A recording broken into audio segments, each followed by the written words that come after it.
Ladies and gentlemen, welcome back to another episode of The Walk Around. Grab your popcorn, get some drinks, and enjoy the show. Alrighty, what's up guys, and welcome back for yet another episode of The Walk Around. And today we've got an absolute monster of a bike. This thing looks absolutely menacing. One of my favorite bikes in the shop, however, ZX10 definitely still takes the cake. Guys, this is a 2015 Kawasaki Z1000, and this thing is it's a force to be reckoned with, ladies and gentlemen. This is not a toy. This thing is pretty crazy, I must say. I've ridden the MT09, I've ridden 1290s, I've ridden speed triples, I've ridden a lot of naked bikes. And yeah, this obviously is not as crazy as the 1290s. It's a lot less brutal. You know, those 1290s, it's just talk. This, a little bit more of a linear power curve. However, that power is constant. It only really dips off. Okay, you got 11,000 RPMs. I would say it starts dipping at about 8, maybe 9. So you do have to short shift just a little bit. With this bike specifically, and I'm not talking about all the Z1000s. This is the only one that I've ridden. So yeah, with this one specifically, that's the case. However, it's very similar to the Street Triple 675 power curve, and it's because of that it is one of my favorite nakeds by far. You know, I was really stuck on the MT09 purely because of that maneuverability and that punchiness, but this is, yeah, it's just very different. They're very different bikes actually at the end of the day. So price and mileage, this bike is selling for 125k, and we've got about 60,000 Ks on the clock. With that out of the way, we've got some nice shorty levers. You guys will know by now that I'm a huge advocate for shorties. I think they make a night and day difference. Absolutely love some shorties, and these are adjustable, which just make it that much better. Then we've got some nice grip puppies. Now, one of the videos that I made on the Africa Twin it also had the grip puppies, and I wasn't crazy about them. However, once somebody explained what they actually do, which is they actually prevent your forearms from getting pumped, you know, it makes a lot of sense for those sort of longer distance rides. So I think whoever owned this was doing, you know, decent distances, purely based on seeing that. Then we've got some lovely little bar end mirrors. Again, love. Much better than your stock mirrors that come up here. I think they just ruin the profile of the bike. As you can see, very nice and flat. But when you get mirrors, it's just a tall front and then it's flat to the rest. So bar end mirrors, absolute no-brainer for me. You can get different ones that are like circular. You can also get the winglets that come up and over the bars. Those also look pretty nice. But yeah, that's what we've got on here. Then we've got some nice indicators. I'm pretty sure these are not stock standard. They do look aftermarket as well, especially when you have a look at the mounting point over there. And yeah, we've also got some nice spotlights there. Not common that you're gonna see spotlights on a Z1000. However, in South Africa, it's actually pretty common. Frame slider, which is also a modification / accessory. Again, if you don't know what that does, it's essentially just gonna protect everything that sits to the right of it if the bike falls. Unfortunately, that's not gonna include the mirror there and the lever. However, the rest of the bike is gonna be pretty safe. You can see over there that foot peg is also gonna provide some protection. But yeah, always, if you're new to riding, or if you just wanna make sure your bike doesn't get damaged if you accidentally drop it, just get yourself some frame sliders. You're gonna save yourself a lot of money when it comes to fairings, if you do so happen to drop the bike. Coming up here, definitely not standard. We've got a nice carbon wrapped / dipped, hydro dipped, I think you can call it a windscreen. It's definitely going to provide some sort of wind protection. Huge fan of that. Love it. These stickers, I'm not 100% certain on that. As I said, guys, this is actually the first Z1000 that I've ridden and had a real close-up look at. So there's going to be one or two things that I'm a little bit unsure about. Over here, we've got a very nice phone holder. I've used one of these once or twice before. I love them. It's like one of the most secure ways to put your phone on your bike. So yeah, nothing but good things to say about that little guy over there. Then probably one of your most common modifications, we have got a gear light or a gear indicator. So yeah, obviously this bike doesn't show your gears on the dash, so getting one of those put in, super nice actually. Yeah, no, and you put it in an awesome place as well. It kind of like works super well there. No, like that a lot. Very, very good modification.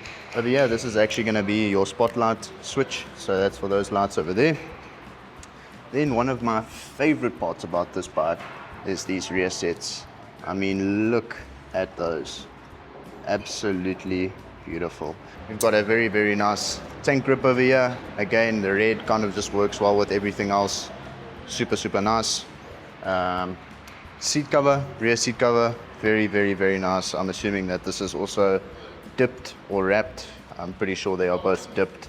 But yeah, I mean, nonetheless, it looks nice. You know, if you're not actually trying to save weight or whatever the case is, you know, there's nothing wrong with getting carbon dipped parts as long as you don't claim that it's real. As I said, quite a few modifications, but not too much to the point where it starts looking like a little bit of a, you know, a Timu bike. But as I said, absolutely menacing looking bike. This thing looks absolutely evil, and it sounds evil, and it rides evilly, if that's a word. Rides like it's evil. Alrighty, now with your modifications slash accessories out of the way, we can have a look at, I'm just gonna highlight a few things here and there in terms of damage. Now I will say that this is not our bike, it is a customer's bike who we are selling it for. So with that being said, we haven't been able to come in here and do what we normally do, which is get these things looking perfect. So there is a few things that I might actually just skip because, you know, I don't feel like they're relevant to include, you know, things like a little bit of rust here and there. So yeah, just let it be known that this is not our bike, and thus we haven't actually been able to do our thing on it. So we've got a little bit of sun damage here on the ignition and this little front, I don't know if you can call that a fender, but a little thingamabobby. As you can see over here, I don't actually know what happened. I don't know if it was brake fluid or something, but something caused this discoloration there. We've cleaned it, we've done all sorts, and it actually still isn't coming off. So I'm not sure what caused that. As I said, a little bit of rust here and there. A few points that need a little bit of touching up on the exhaust over here. Nothing major. Again, just a little bit of sun damage here and there. Here on that other fairing. Then over here, you guys can see when you put a bike on a rear stand, it's a given, unless you're going to put something there to protect your swing arm. Yes, it is your swing arm. I was going to say something else there. Unless you're going to put something here on the swing arm to protect it, you're going to end up with a little bit of damage. So yeah, again, expected. On the tank, as you guys can see, a few scratches here and there. Nothing too crazy at all. Coming down on this side again, a little bit of damage here on the swing arm. Just a few pieces here and there. You know, it's just wear and tear over time. It does have about 60,000 Ks on it, so it's not going to be in perfect condition. Other than that, guys, I'm not seeing any sort of major damage. It's just a little bit of respray work here and there. There's no scuffs on the casings. There's no major damage to the fairings. It's just a scratch here and there. So yeah, I don't think this bike has actually been dropped or anything like that. Based off of the foot pegs and everything else, I really don't think this thing was dropped. Yeah, it's all of the stuff that's quote unquote wrong with it is actually just wear and tear. You know, rust, a little bit of respray work here and there. As I said, 60,000 Ks, guys. It's not a lot, but it's not a small amount of kilometers. You know, I've done 60,000 Ks, actually more.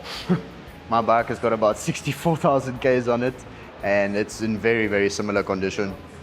Only thing is that because it's my bike, you know, I can go in and do the rust remove, and I can do the little bit of respray work here and there. But yeah, other than that, guys, such a beautiful looking bike. Absolutely beautiful. I love the predominant black look to it with that little bit of red. My two favorite colors. And then I just noticed this now, guys, but this indicator here is actually snapped off there. So I'm pretty sure the owner will be fine with us fixing that. So yeah, that's something that I'm going to make note of and see if we can get something done about that. But what I will say is the headers aren't rusted, so yeah, I don't know how. I suppose these are probably not stainless steel, because I mean, look at these bolts, that's all fine. So I think it's just the cheaper bolts and stuff that's actually rusting. You know, even here on like the mirrors, it's none of the stock standard bolts that are actually rusted or anything like that. As I said, exhaust isn't rusted. So guys, to end things off, I'm gonna get a little startup going for you guys. This is one of those bikes where when you start it, even if you're halfway across the room or even on the other side of the room, it makes your chest like rumble. It's crazy.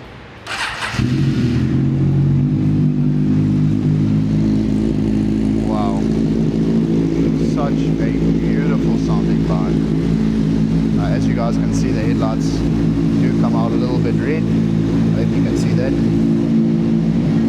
The thing about it is that it's not like an obnoxious, it's just got a different sound to it. It's not like annoy your ears kind of sound. It's like a, what is that? I want to hear a little bit more of it, you know?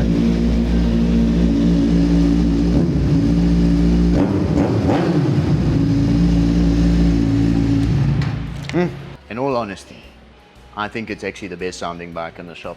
I don't think there's anything that comes close to it even. No. You know, ZX10 sounds nice, right? But this is just, I don't know, man. MTO9s, Z1000s, Speed 1200s, 675s, MTO 7s. I'm telling you guys, naked bikes are some of the best sounding bikes out there, without a doubt. Obviously, you got your V4s and your R1 cross planes and stuff, but this thing sounds absolutely beautiful. The sound of it perfectly matches the look of it, I must say. That's yeah, no, for sure. Guys, with that being said, I'm going to end things off here. I hope you guys all enjoyed the video. If you have any questions, drop them down in the comments and I'll get back to you as soon as possible. And yeah, if this isn't the bike for you, come and check out. We've got a lot of other bikes. We've got adventures, we've got cruisers, we've got off-roads, we've got dirt bikes, well, yeah, same thing. We've got mini bikes. We've got all sorts. We've got something for everyone. So yeah, as I said, if you're not interested in this one, you can check out another bike, or if you are, you can come and test ride it. Come and see for yourself what I'm talking about. Yeah, you got to see this thing in person, guys. It's absolutely menacing. Anyways, with that being said, I hope you guys all enjoyed the video, and I'll catch you guys all in the next one. Peace.